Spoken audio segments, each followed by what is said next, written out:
sense to you. And I'm sorry about that. I'm just gonna start at the beginning, with the house.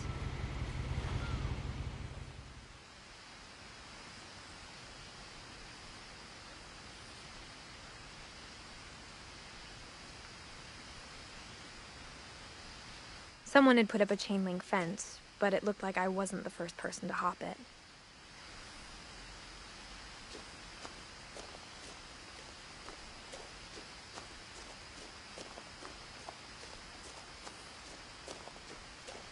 I lived here until I was 11, but I wasn't allowed inside half the rooms.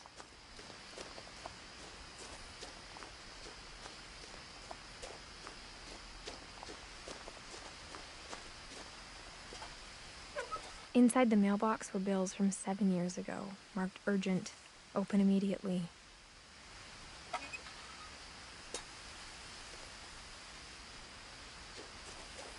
I hadn't been back since my brother Lewis's funeral.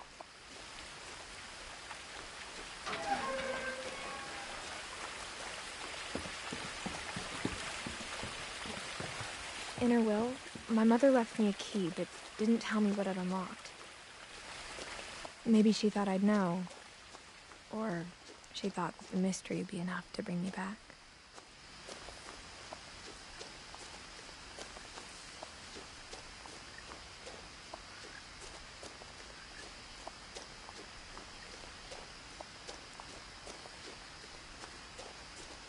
No one had driven this way in a long time, but I saw a few hoof prints.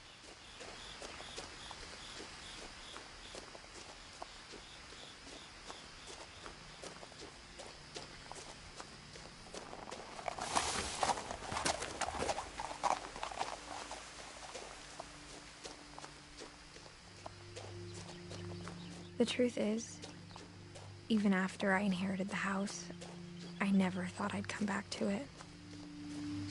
But now I had questions about my family that only the house knew the answers to.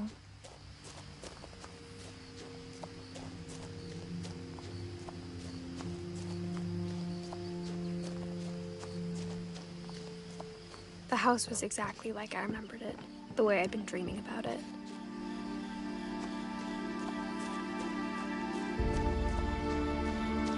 As a child, the house made me uncomfortable in a way I couldn't put into words.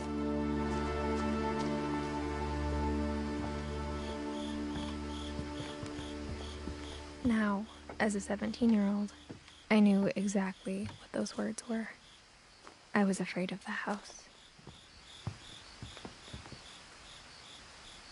I hoped the key might unlock the front door. It didn't.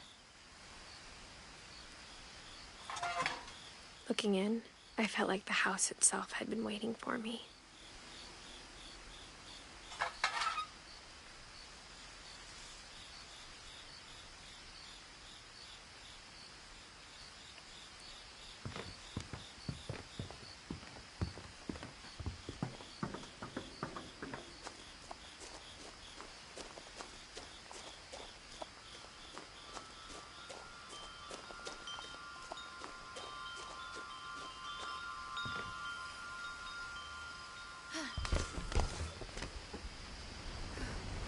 Crawling through the doggy door used to be a lot easier when I was 11.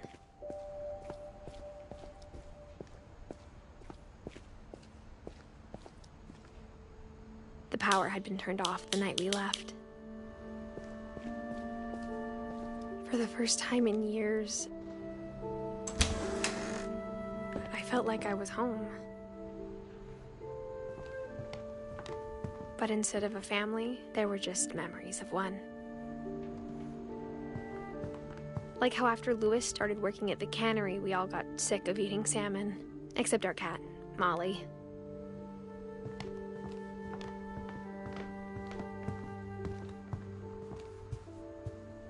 The table was still a wreck from the night we left.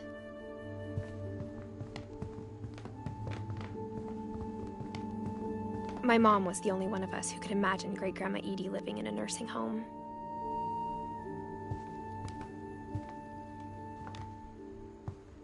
Nothing in the house looked abnormal. There was just too much of it, like a smile with too many teeth.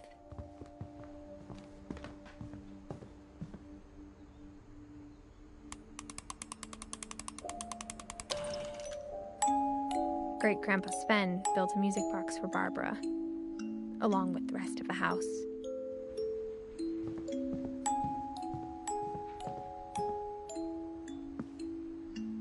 After Milton disappeared, Mom sealed up all the bedrooms.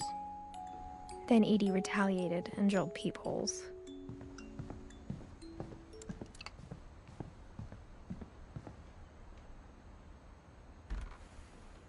My Grandpa Sam spent 7 years sharing a room with his dead brother, Calvin.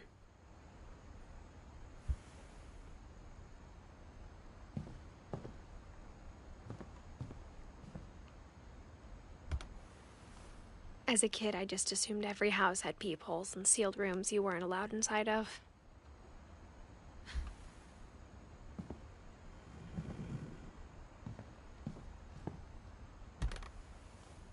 The last time I was in Edith Sr.'s room, I was 10 and she was painting my portrait.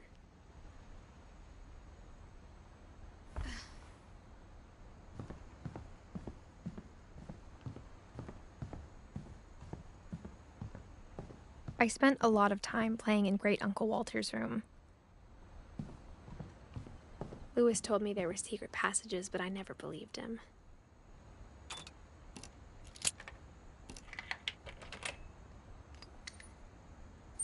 Turns out, my mom was really good at keeping secrets. Now it was time to find out what my mom had been afraid of. From the paintings on the wall, it was clear my brother Milton had been here before me. Reading this, maybe it sounds like I had a plan, but I had no idea what was behind that door. Just like I had no idea where all this was gonna lead.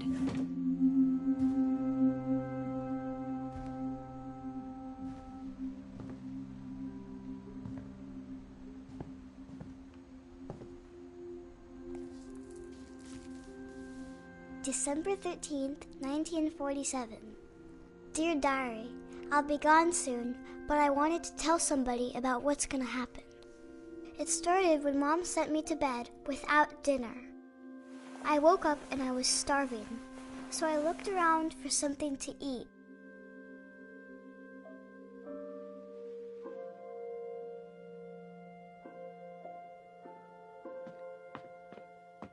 The gerbil food was dry, but I didn't mind it.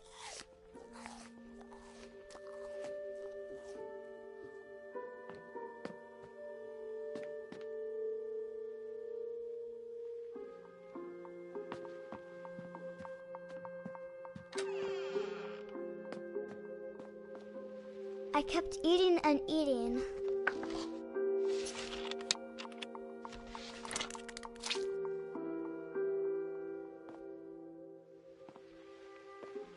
I ate a lot of things that night.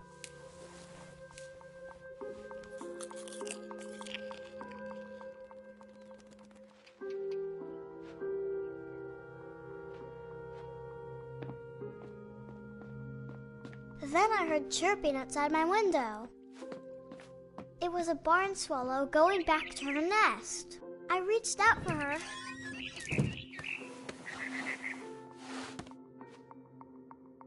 And suddenly, I was a cat. I tried to be quiet, but the bird was really scared.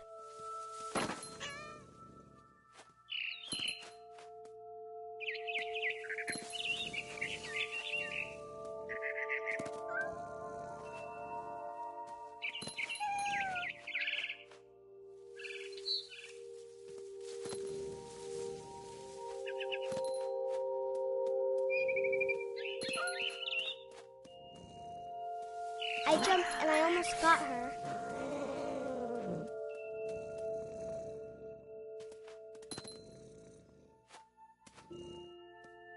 I could tell she was getting really tired.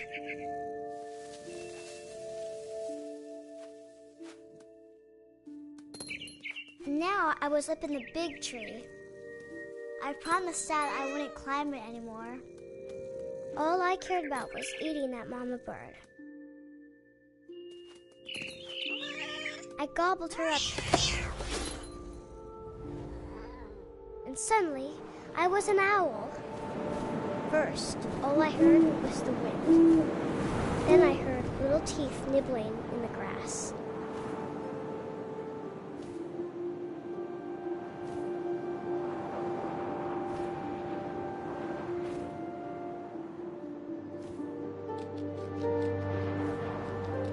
Rabbits.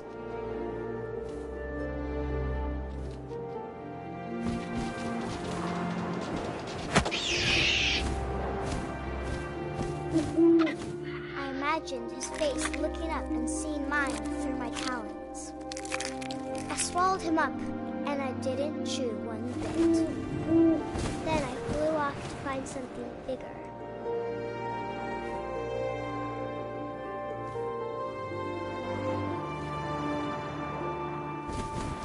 A mama rabbit.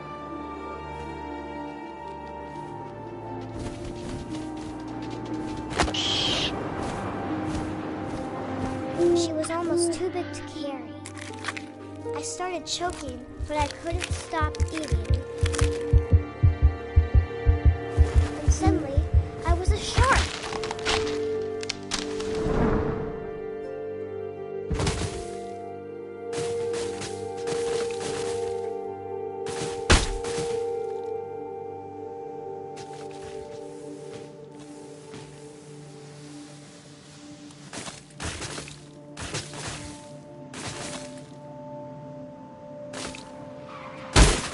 I rolled off a cliff and into the ocean. Now, I was hungrier than ever.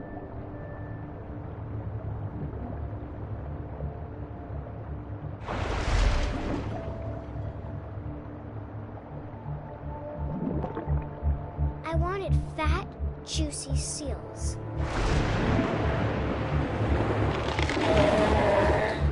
I tore off her flipper, and it tasted really good.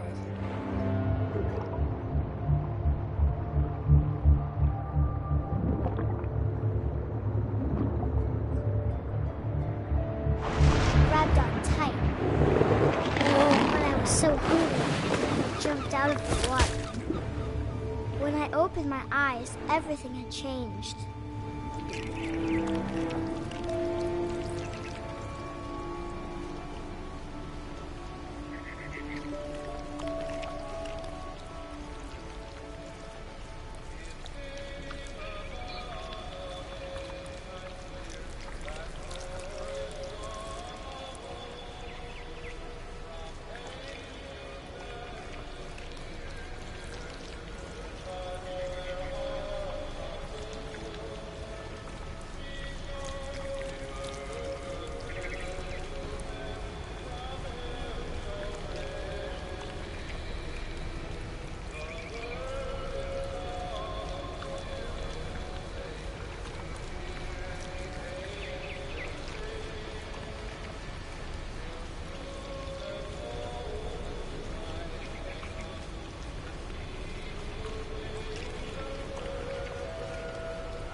Now I was a monster, and I smelled people everywhere.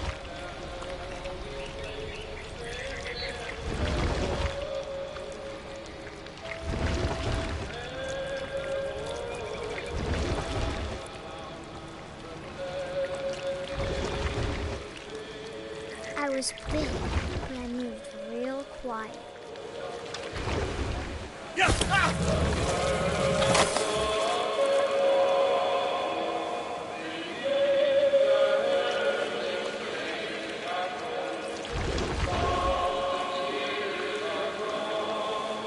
I wanted to stop, but also I didn't.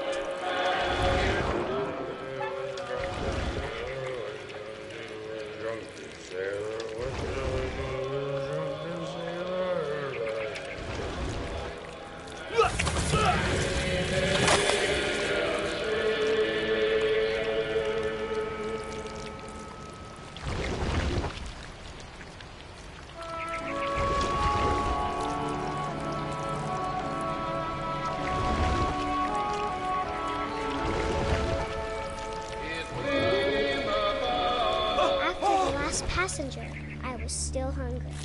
And to cross the water, I smelled something new. Something I had to have, so I swam towards it.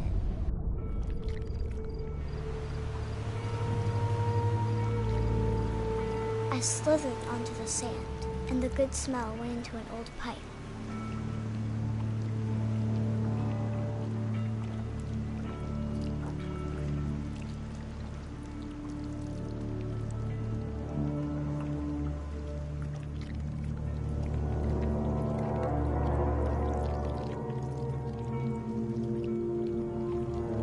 I got closer and closer.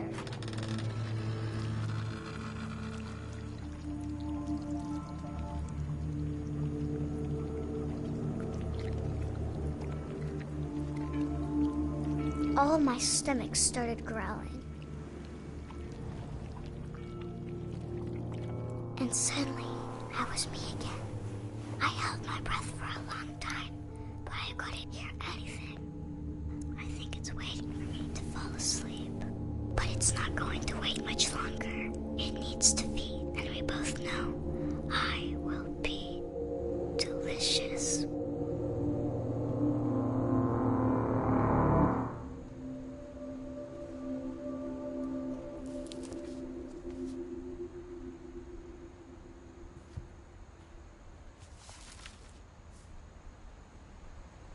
I'm not sure if I believed all of that, but I'm sure Edie would have.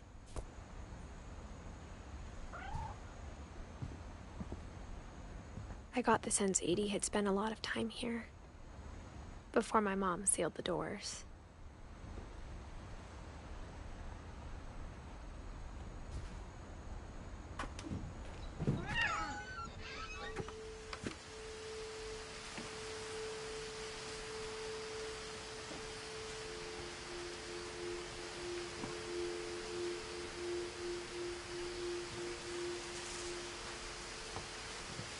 This will be obvious later, but my mom never told me any of these stories. Edie would have, but Mom didn't like bringing up the past.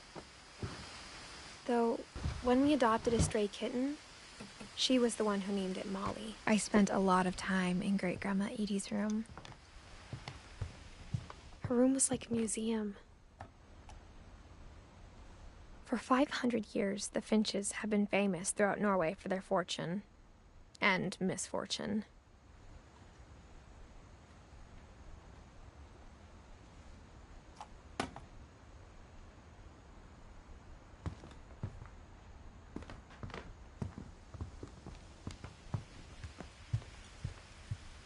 Edie gave a big interview about a mole man living under the Finch house. My mom was furious. I hadn't thought of myself as Edith Jr. for a long, long time. When Edie told people Sven was killed by a dragon, she could also have said he was building a dragon-shaped slide that collapsed. She could have, but she didn't.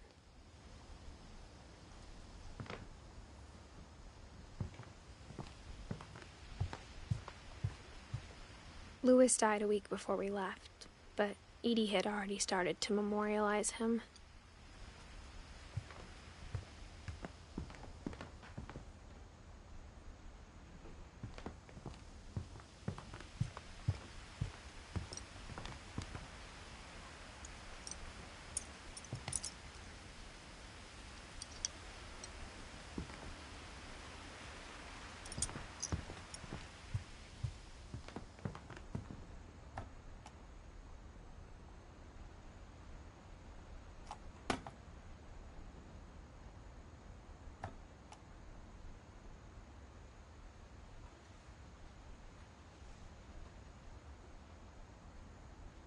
Odin Finch buries the latest victims of the family curse, his wife Ingeborg and their newborn son, Johann.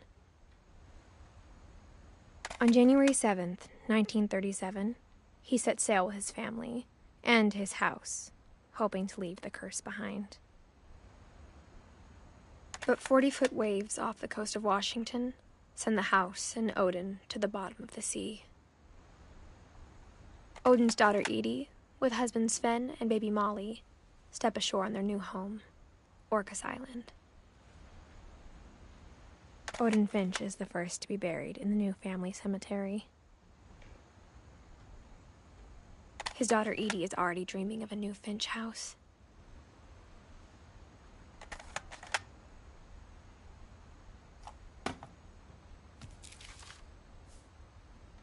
Whatever's wrong with this family, it goes back a long ways.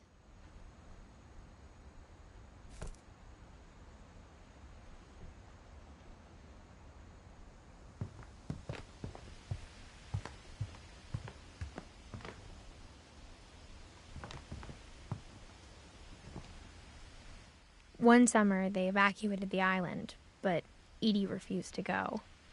For a few weeks, she was a celebrity.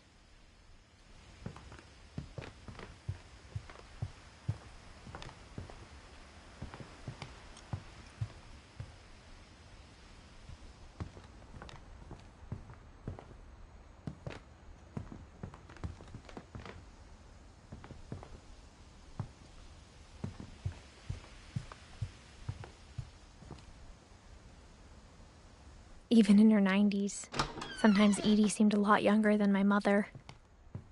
The only trace Grandpa Sam's first wife, Kay, left on the house was the pink bathroom. It was a pretty big trace.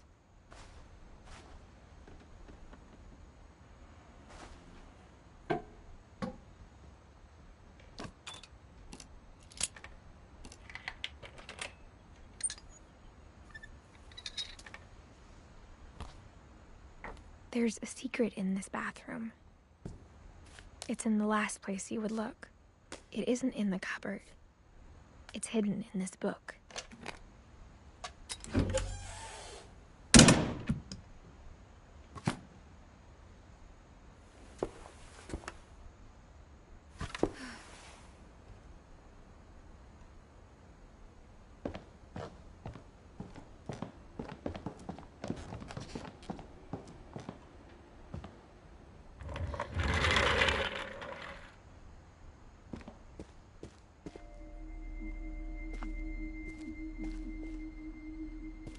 I knew Grandpa Sam had a twin,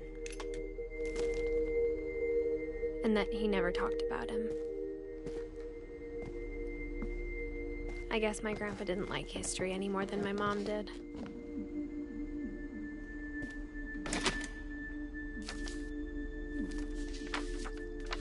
How I Want to Remember My Brother by Sam Finch. The thing I remember is that when he made up his mind, that was it.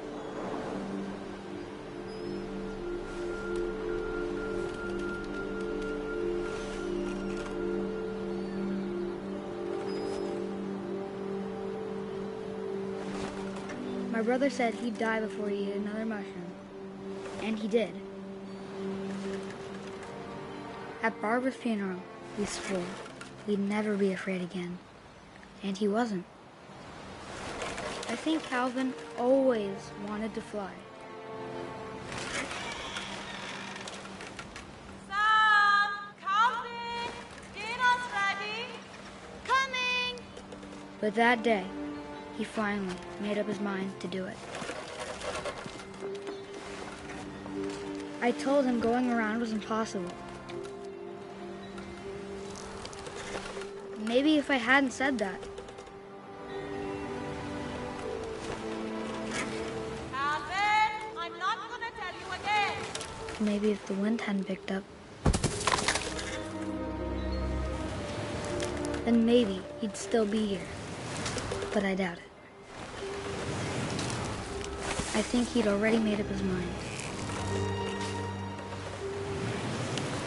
That's what I want to remember about my brother.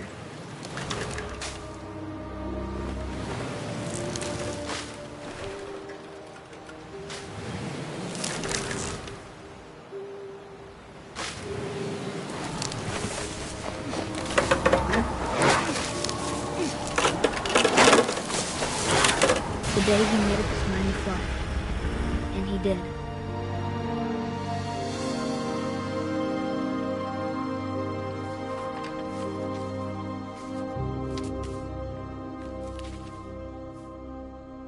Calvin's story felt strangely familiar.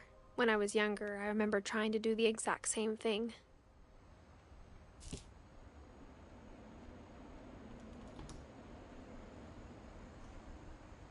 After the funeral, Edie roped off Calvin's half of the room.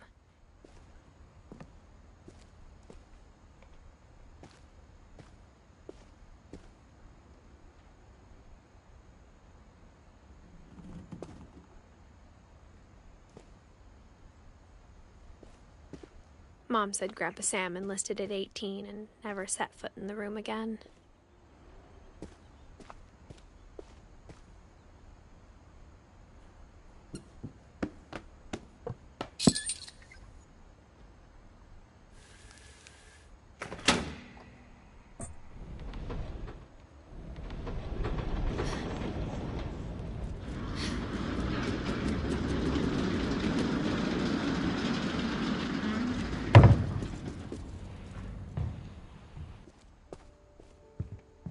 The passages were a pretty tight fit.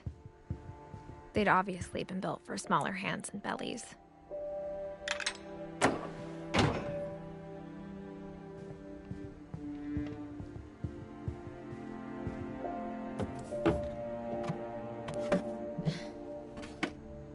Growing up, I always thought of Barbara as a child star. I never thought about how hard it must have been for her afterwards.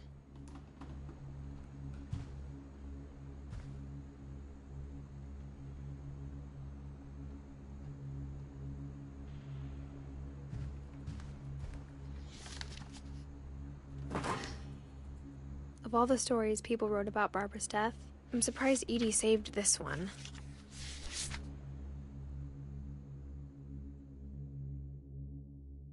Old Jack here with another ghastly tale inspired by America's most unfortunate family. I'm calling it The Surprise Ending of Barbara Finch. As a child star, Barbara was famous for her scream. Now at 16, she was all washed up. A has-been. But in a lucky break, she'd been asked to perform her signature scream at a local convention for monster movie fans. It was just the boost her career needed. Unfortunately, her scream hadn't aged well. Getting better. I think you just need the right motivation. Her biggest fan and current boyfriend, Rick, was about to demonstrate when... Now that was a great scream. It was Barbara's father, Sven. He'd slipped into a table saw and had to be rushed to the emergency room. So Barbara got stuck babysitting her youngest brother, Walter. Her convention comeback was cancelled. Okay, I'm hearing frustration, but I'm not hearing terror. What if I tried... A gang of hoodlums in Halloween masks have been terrorizing Orcas Island tonight. Police are urging residents to... That came from the basement. You're right! Also, I loved your delivery on that. Why is your basement door locked? Because my dad likes making puzzles and secret passages. There's a key hidden in the music box. The secret is to keep winding and winding until finally the key pops out. Thanks, babe. I'll be back in a sec. 20 minutes later, Rick hadn't returned. So Barbara went to look for him, right on cue. She reached for the music box. And as she wound the key, it was silent.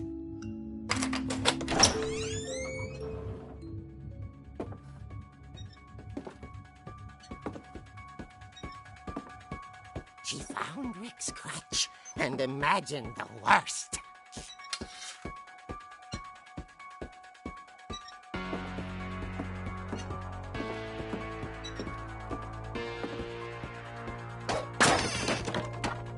The gang's leader here is the infamous Hookman killer, Dr. Carl Hamill, who impaled and then ate his family 10 years ago tonight.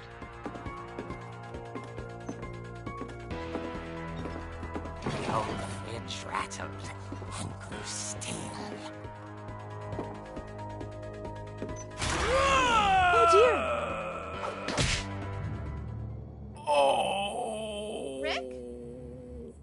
Barb, relax. I was just trying to scare you to help you find your scream. Well, I'm not scared, Rick.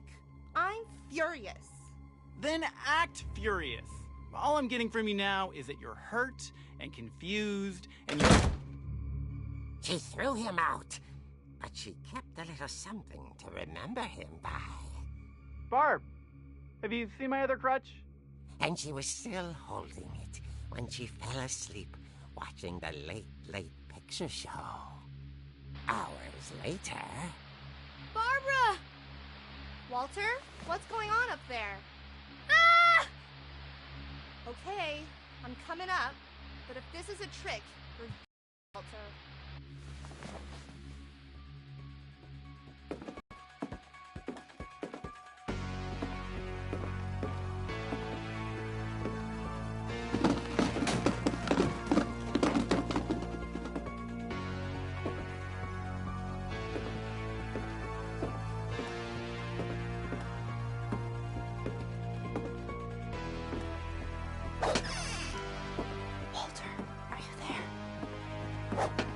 Walter had vanished, but his bedside radio was still on. Orcas Island police describe the man as 6 feet tall, with a steel hook for a hand. Residents are urged to lock all doors and windows and notify the police of any suspicious activity. Barbara turned, saw the hook man, and was speechless. He was quite smashing.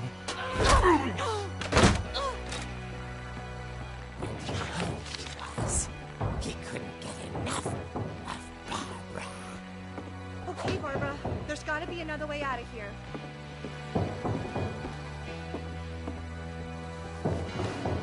That night, she played her part beautifully.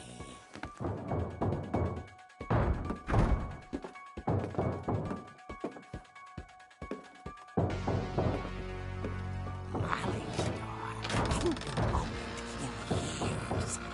The hinges groaned.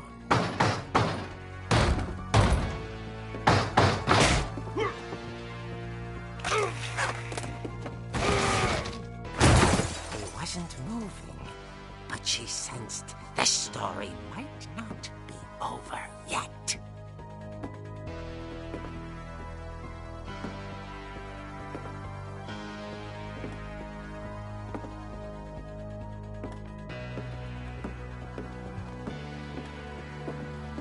The hookman had vanished. She listened for his breathing, but all she heard was...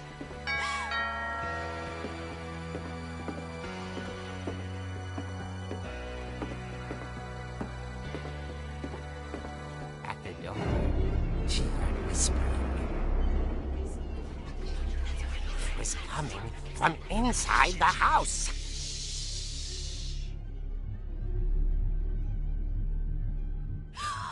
Oh dear.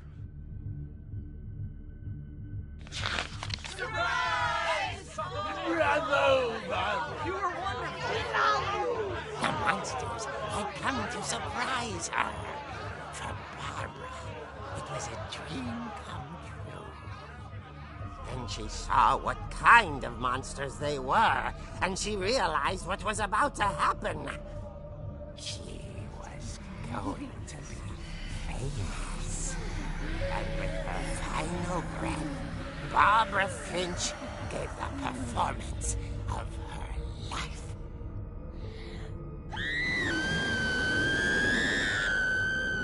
I wasn't there myself, but I hear Barbara was magnificent. Poor girl. She had a taste for stardom. But unfortunately, so did her fans. Of course, the police blamed it all on poor Rick, who disappeared the same night. And little Walter? Hiding under his bed the whole time. He took it all pretty hard. But that's another story. As for Barbara, tucked inside the music box is all they ever found of her. Her ear. Now that's what I call a real eerie tale.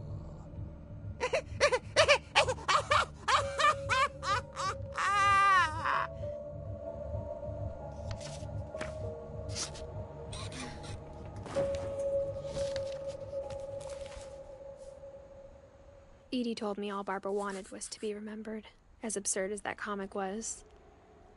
Maybe what Edie saw was a happy ending.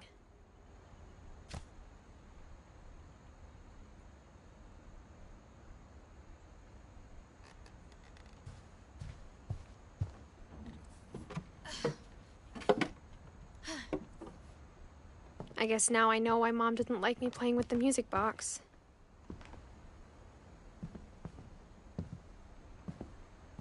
Whenever people ask me about my family, the first thing they always want to know about is Barbara. Mom must have locked the third floor stairs on the night we left.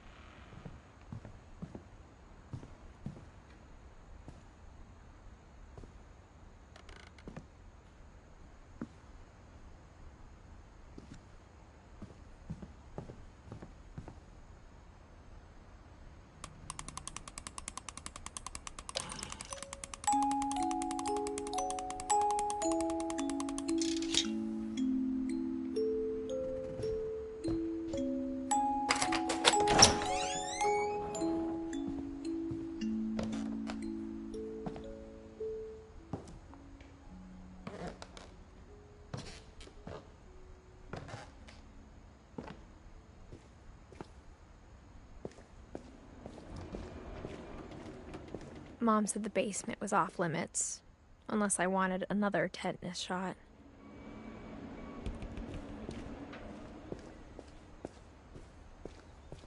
I saw Edie sneak down to the basement once, carrying packages. I thought maybe she was hiding presents. It turned out she was hiding a lot more than that.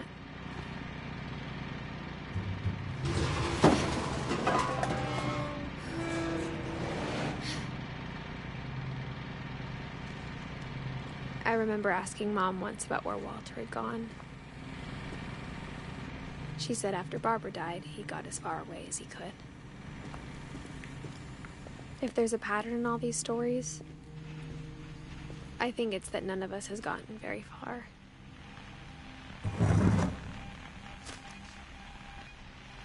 Goodbye, everyone.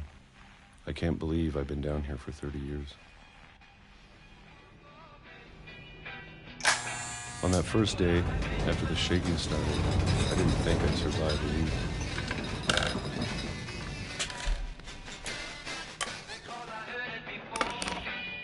But after a few days, I settled into a routine. That's what kept me sane. Having a schedule, living for today. I always expected to be dead tomorrow. But if you wait long enough, you get used to anything.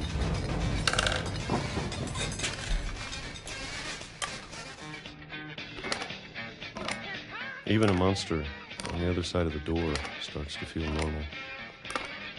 Almost friendly.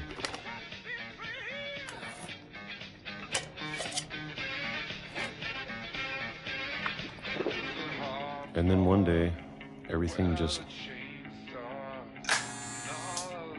stopped.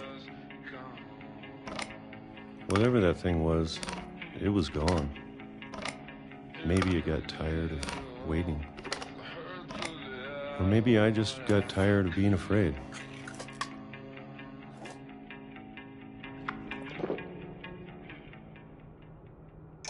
It's been a week now, the longest in 30 years. I'm done waiting. I have to leave while I still can.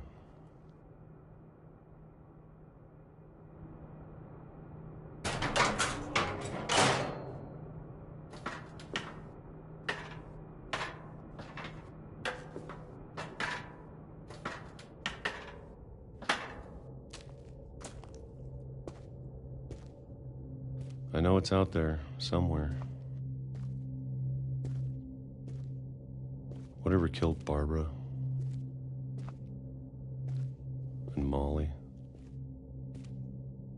and Calvin. Maybe this is all a mistake. But I need to stop living the same day, even if it kills me.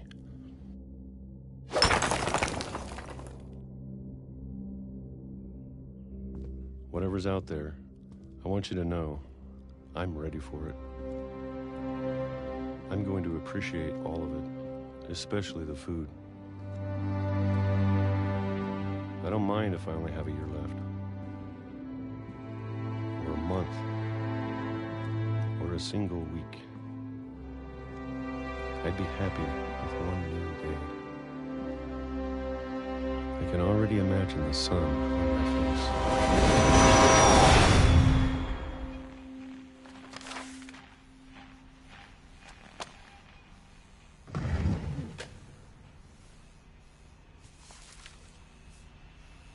Walter died when I was 6. I can't believe my mom never told me he was down here.